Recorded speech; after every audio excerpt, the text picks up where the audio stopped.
నా పేరు హర్ష.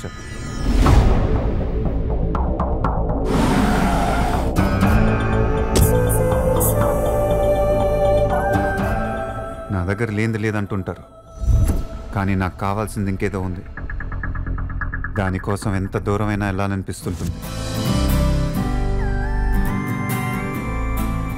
ఊరిని దత్తత తీసుకోవటం అంటే జేబులో డబ్బులు తీసి రంగులు రోడ్లు వేసి వెళ్ళిపోతాను అనుకున్నారా?